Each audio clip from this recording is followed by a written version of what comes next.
From Benton Bank to Benton Toon, there's not a pitman's rare. So when we get to moor, yet play footy again nowhere. Then high footy and ho, footy and footy again nowhere. And when you get to moor, yet play footy again nowhere. I was brought up in a footballing family. I was brought up in the Milburns when I had 4 uncles, Jack, George, Jimmy and Stan, and a cousin called Jackie Milburn, who left us no choice but to be a footballer. When I was brought up in the northeast of England, all you had was football. Big Jack, a legend who's found fame in 2 countries, and yet one who's never been separated from his Geordie roots or his beer and fags image. Jack and I have been friends for years, and I believe it's the retaining of the common touch that's endeared him to millions. I would have gone down the pit, which I did. I actually resigned from the pit, went to the manager's office, said I don't want to be a pitman anymore, and left and went away to Leeds for a trial. That was even before my brother had gone to Manchester United. So I was always going to be a footballer. I didn't have a choice. Can you remember the first day you arrived at Leeds? Very much. My mother bought me a new suit. It was the first suit I'd had. It was blue pinstripe. I've got a picture somewhere of me standing there on the day I arrived at Leeds with my mother and my father and me. I was a real sight. Who was the manager? At that time, Major Frank Buckley, who had a name for bringing young people through the game.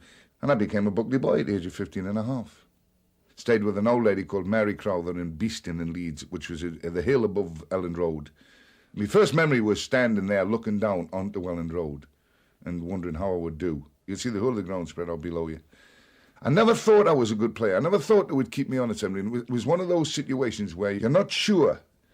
And Race Carter, who was the manager at that time, had taken the team to Holland on a tour. And I went to see Arthur Crowther, the old secretary, and I said, has Mr. Carter left word if you're going to sign me at 17 or not? And he said, he's left word. I want to sign you, and you're on 18 and 14, which was near enough senior money. So let's clear that up. It was £18 during the winter, £14 during the summer. That's right. That's right. And I went away back home again, a young professional, and all it takes. I didn't really think I was a good player until I went across, after I'd signed professional for Leeds, and I went to a shop across the road, and a guy called John had this shop. It was a sweet shop we used to use a lot. And as I went in, John said to me, have you signed? And I said, yeah.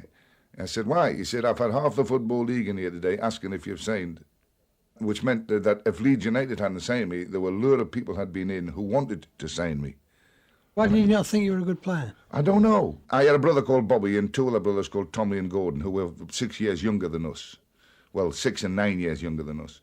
Everybody in Ashington would tell you that Bobby Charlton was going to play for England. He was going to be a great player from him being 6, 7 years of age. He was strong, left, right-footed, good balance, good skills. He had everything, our kid. When I was 6 foot nearly, leggy, like a giraffe, as I finished up being called. So it was always what our kid would do. But I actually developed very well over them. At the age of 17, I played in the first team. What sort of a club was Leeds then, in the mid-50s? Oh, nowhere near what a football club should be and is now. The only time we saw Raish was when Sam Bolton was on his way down from his office, who was the chairman at the time, and then Raish would come out onto the ground and get out of his way. So the chairman could see him? Yeah. We had trainers. We used to run aside, walk aside, run aside, walk aside. We'd have a 5-a-side or a 6-a-side or a 7-a-side or whatever number of people we had on the car park, which then was not tarmac, it was only cinders. We never were allowed to play on the main pitch or train on the main pitch, which is amazing, but most football clubs were exactly the same in those days. John Charles was the hero at Elland Road at that time. Like when I was 17, John was just coming out of the army at the age of 20. He had done his national service. Tremendous player, the best player I ever saw, the most effective player I ever saw. If I had to pick one player in all the people I've ever seen in the world to start picking a team round, I would pick John Charles. Big, powerful, strong lad, great friend to this day. Jack succeeded John Charles at centre-half and went on to play a grand total of 772 matches for Leeds. That's more than anybody else. Jack was another one clubman, and he won every domestic honour during his 20-year stay at Elland Road. Although there was a time when it all could have been so different. I wanted to be away from Elland Road for 2 or 3 years, and I caused a lot of aggravation at Elland Road for a while. I could have gone to Manchester United, I didn't. I could have gone to Liverpool, I didn't. And I fell out with Matt Busby at Manchester because he was delaying signing me until he had another look at another player in the August, and I was causing havoc at Leeds, wanting to be away. And I finished up saying to Matt Buzzy, I'm sorry, I'm leaving now, and I'm not going to play for Man United. I'm going to go back to Leeds. I'm going to apologise to the manager, and I'm going to sign a contract, and I'm going to stay there. And I did. Exactly that way. And I stayed at Elland Road then and got involved in everything. I mean, I never had any coaching until a guy called Jack Taylor became manager, which was at the age of probably 22, 23. He suddenly started to show me how to kick the ball, how to trap, how to tackle, how to do things properly and practice them. And then Don Revie, of course, took over. We had Sid Owen, Les Cocker, who were the two trainers, ex-pros, but qualified people who understood coaching and would work you at the job you were to be doing in the team. We had arguments with Sid Owen over football, but at least we were discussing things about the game that had never happened before. I had my differences with Don Revie. I mean, Don believed in man-to-man marking systems. I never believed in that because it pulls people out of position. You've got to be a zonal player. You've got to pick up what you see, know what's going to come into the area and read the game and the situations as you see it. And Don said to me one day, OK, you organise the back and leave the rest to me. So you were the man who really controlled the defence of Leeds United? He made me captain, but I didn't like running out in front of everybody. When I was going out in front of Billy Bremner and Johnny Giles, who were only about 5'6" and 5'8", and I'm 6'2" running out at the beginning, I said, nah, give it to Billy. I'll still do the job at the back, which suited me fine. We had all sorts of young lads around about us, like Norman Hunter and Terry Cooper, Paul Reaney and Paul Madeley, who needed somebody telling them where to go, what to do and that. As a centre-back, I always find you need to do as little as possible and have a great game and let everybody else do it. But as long as you're fresh and can see and read situations in front of you and direct people in front of you, you're not called upon to do very much. Do you think that's as good a crop of young players that's produced by one club since the war? I do. They all went on to become great players. I mean, we had Peter Lorimer, Eddie Gray, who came in after that. Billy Bremner.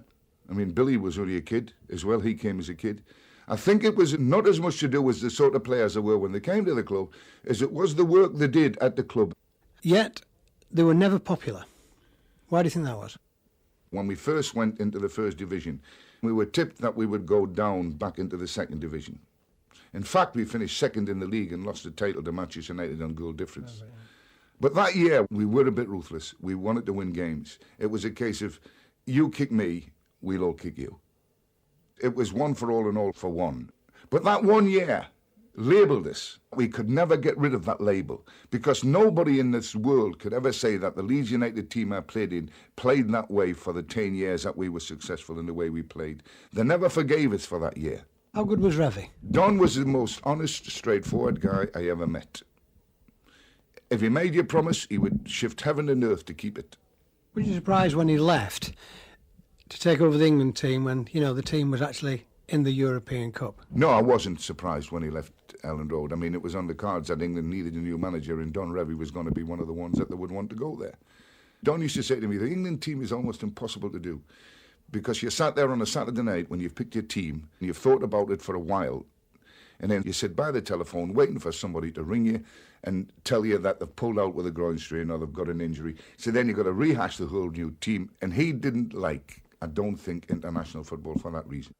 Jack's own international career began in 1965 when he was almost 30 years old. He may have been a late developer at England level, but Alf Ramsey regarded him as the perfect man to prop up Bobby Moore at the heart of the England defence. I always remember saying to Alf Ramsey in a hotel, in the bar, and Alf came in and I was drinking a pint of beer on a Saturday night after having played in London, and he came across and said, "I was still on the pints, are we, Jack?" And I said, "Yes." He said, "I've been playing today, and I'm not due in till tomorrow." We talked a bit, and it's about the first conversation I ever held with Alf, actually. I said, "And why did you pick me?" He said, "Well, I've seen you play. You're quite mobile. You're a good tackler and very good header of the ball." He says, "As I have a pattern of play in my mind, the way I want the team to play, I pick the appropriate players to fit the pattern." He said, "But I don't necessarily always pick the best players, Jack." "I know you won't trust Bobby Moore." And I said, "What do you mean, Alf?" He said, "Well, when Gordon Banks gives the ball to Bobby Moore, Bobby will join in the build-up right through midfield to the forward positions," he said. "But as soon as he goes on one of these join-in, you will then pick up the space behind him so that if he makes a mistake, you're there to cover it." And I said, "Well, that's standard practice, the way the game works. I'd expect somebody to do it for me if I went on one of them runs." I think that's what Alf meant by not picking the best players. I was never a player I accept that. I was never the best passer of the ball. I was never that comfortable on the ball, so I got rid of it. I got the ball, I'd give it to somebody, or I would knock it forward to a forward player and let him bring it back into midfield. But I never dream of trying to do anything silly around the edge of the 18-yard box. That's from me bringing up days in Northumberland. You know, there are times to play and there are times to get rid of it. I always felt fairly comfortable. I really found international football easier than club football. When it came to the 1966 World Cup, England got off to a slow start with goals at a premium. The turning point proved to be the introduction of Geoff Hurst at the quarter-final stage. I remember looking at Jimmy Greaves and he had a cut on his leg, a gash, and it was blue and yellow and all sorts of colours. And I didn't think Jimmy could have played in the next game anyway if Alf had played him. But Alf didn't play him and he brought in Geoff Hurst. And from that moment on, things started to look a little bit different. Goals came at the right time. Whether it was because we had Martin Peters, who knew where Geoff Hurst would be and would deliver balls for him, whether it was because he took a little bit of the weight off Bobby Charlton in centre midfield, who knows? But the confidence was much better then. I was delighted when we got to the semi-final. I felt whatever happened in the semi-final would be okay because we had justified with being in the World Cup. Whether we were going to win it or not didn't matter. I was quite relaxed in the semi-final against Portugal. The only guy that caused me any problems was a big lad, Torres, who kept pulling away to the far post, and he was a big lad, about 6'6", about 4 inches bigger than me. From Benfica. And they would knock balls to him to knock down for Eusebio, who made his runs and things. Of course, what happened now is history, probably English football's greatest ever moment. What did you do after the game? How did you celebrate? I didn't, because my wife was expecting at the time, and she had our Peter about a week later after the World Cup. We had the reception and everything, and we went out on the town. And I finished up somewhere in Leytonstone at a party, and I slept on the floor. Got a car back the following morning, and my mother was playing ale because I hadn't been to bed all night. And I said, Mother, we just won the World Cup. The period then that went on after 66 up to 1970, England's team was pretty stable, and I would have thought up to 1970, going to Mexico, you know, we had a fair chance of perhaps holding on to the trophy. I thought we had probably the best England team. The only thing I didn't agree with Alf was that he decided that Brian LeBourne was a better player than me. I'd only lost one game playing with the England team since I joined it, but I didn't make a fuss about it. You know, without Alf picks a team, you accept it. Leeds United at that time were in European Cup competitions, and I pulled out of a lot of games in that year because of the pressures that we had at Leeds. We'd won the FA Cup. We'd finished second in the league or something. We'd won the European, Fairs Cup, and I played most of the games for Leeds, and I had a very, very good season. But I was then getting on, 33, and maybe I felt that the heat was too much for me. He maybe was right in that. Footballer of the Year in 1967, Charlton retired at the age of 37, and like others in the World Cup squad, he went into management.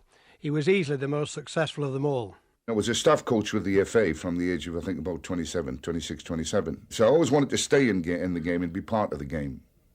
I'd been approached for 2 or 3 jobs that last year at Leeds. And then Doc Phillips came and asked me if I would become manager at Middlesbrough.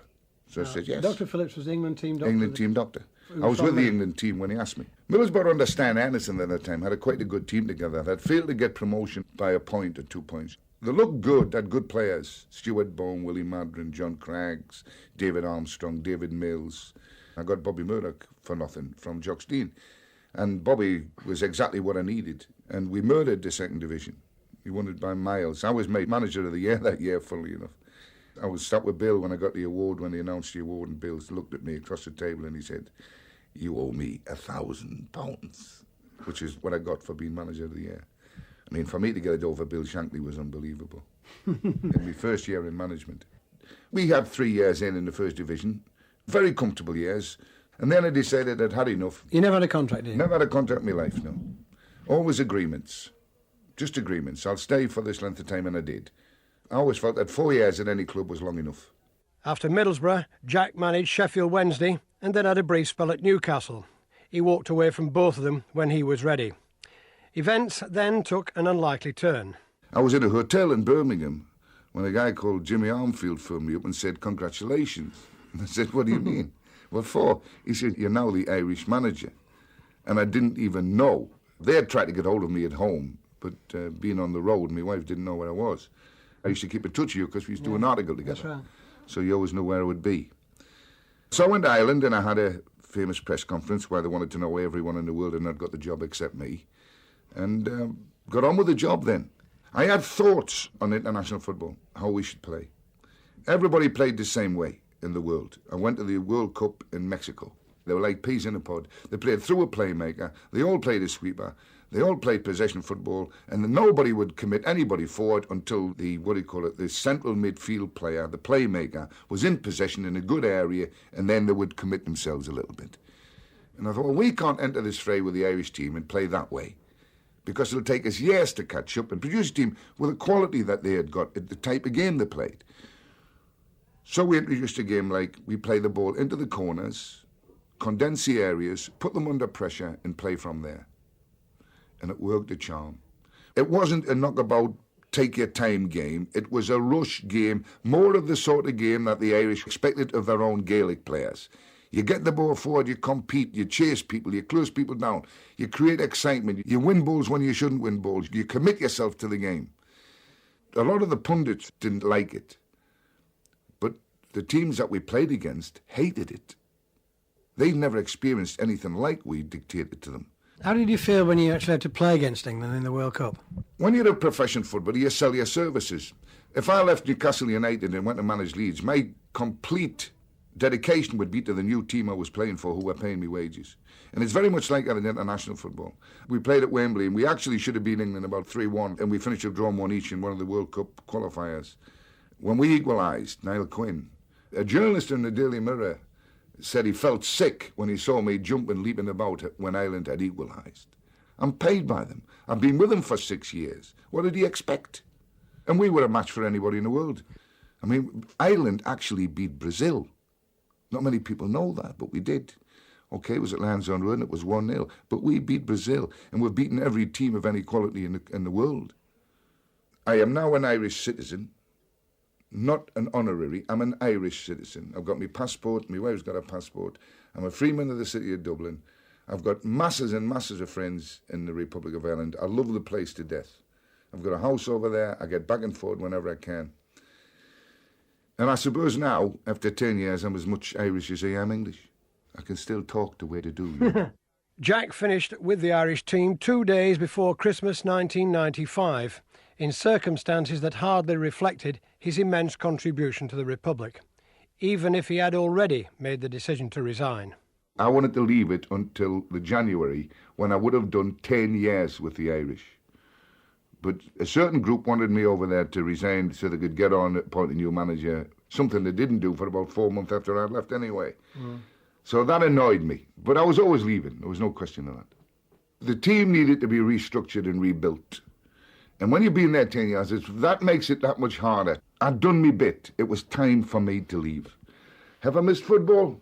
Yes, I have. I miss the involvement with the players because I'm not really a manager, I'm a coach. I miss it when I go to a football match because I've nothing to go to the football match for, unless I'm supporting the club. Like if I go and see Middlesbrough, I want Middlesbrough to win, support them. Sunderland, same. Newcastle, exactly the same. I love the North East clubs. I'd like to see them do well. So I'm on their side. But I've nothing to look at and see. I've no player to watch. I've no analysis to do on the game. I've no notes to make. I've no preparation to do for a game that's coming up. I've no young lads to have a look at or try or to talk to or to try and bring through. But then I look at it and I'm 62. I used to have a friend of mine called Jim Bullock, and Jim used to say, the moment you've turned 55, if you can afford to retire, you should. Because you've then got left the last 10 active years of your life where you can do what you want to do. Now, I left it till I was 60, and then I resigned. I've been so busy this last 18 months, I wouldn't have had time to take a job. Sometimes I do miss it, but not enough to go back into it on a 7 days a week basis. Going back, right back to our beginning again now, from when you were a 16-year-old boy going to Leeds, has it been a good road? Oh, it's been tremendous. I mean, I never expected to achieve anything like I achieved in football when I was a kid at 15. Never. I mean, to be a World Cup winner, to have won league championships, UEFA Cups, FA Cups, I've got all the medals. Managed very successfully a national side, done very well for 3 football clubs. Because one thing about me is every football club I've ever managed has always prospered financially. Once it's sound, you're okay. Then you can do what you want from there. I hope it settles down a little bit and we actually get to a position where the football clubs know what they're doing, because I don't think half of them know what they're getting into at this moment. What we're doing to the third and fourth division wants to be clarified, because when you introduce this rule that all the good players can leave and go somewhere else at the end of a contract, must worry them above anybody, because their lifeline has been the money they're able to get from transferring players to a higher division. And as these problems aren't going to go away, I wish I was an agent. Well, perhaps there's a job there for you. Not me, pal, not me. I'm too honest for that lot. Big Jack, now OBE and Deputy Lieutenant of Northumbria, will spend his time doing his own thing as ever, with looking after his grandchildren and fishing high on the priority list. But to most of us, he will remain as the big, affable Geordie who conquered the football game both as a player and a manager. Few can equal him. Aye, footy and ho, footy and footy, you get nowhere. But when you get the more yet, play footy again nowhere.